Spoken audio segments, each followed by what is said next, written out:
I love my Junagadh નામના WhatsApp group અને ઇન્સ્ટાગ્રામમાં વેધર ઇકબાલભાઈ કુરેશી નામના શખ્સે બે કોમ વચ્ચે ફેલાય એક પ્રકારની ધાર્મિક લાગણી હોય તે પ્રકારની પોસ્ટ કરેલ. ત્યારબાદ દેશના માનનીય પીએમ સાહેબ વિરુદ્ધ પણ વિભત્સ શબ્દ પ્રયોગ કરતી પોસ્ટ કરેલ અને ત્યારબાદ ડિલીટ કરી દીધેલી. આમ આઈપીસીની કલમ 153B 505(2) 504 અને પુરાવાનો નાશ કરી 201 મુજબ દાખલ કરવામાં આવ્યો છે. એસઓજી દ્વારા આ બાબતે તપાસ કર્યા બાદ આ જે આરોપી છે વેધર ઇકબાલભાઈ કુરેશી તેના વિરુદ્ધ એ ડિવિઝન પોલીસ સ્ટેશનમાં ગુનો દાખલ કરવામાં આવ્યો છે અને હાલ તેની તપાસ એ ડિવિઝન પીઆઈસી કરી રહી છે. આ ગુનામાં બે કોમ વચ્ચે વિભત્સ ફેલાય તે પ્રકારના આઈપીસીની કલમ 153B 505(2) આ ઉપરાંત 504 અને પુરાવાનો નાશ કરેલ છે તે માટે હાલ ઇલેક્શનની આદર્શ આચારસંહિતા અમલમાં છે.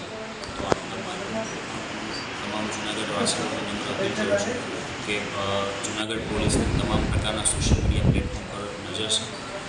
મહેરબાની કરી અને કોઈ ધર્મ જાતિ સમુદાય કે વચ્ચે મનસ્ય ફેલાય તે પ્રકારની કોઈ પણ પ્રકારની પોસ્ટ કરશે તો તેમના કાયદેસરની કડક કાર્યવાહી કરવામાં આવશે.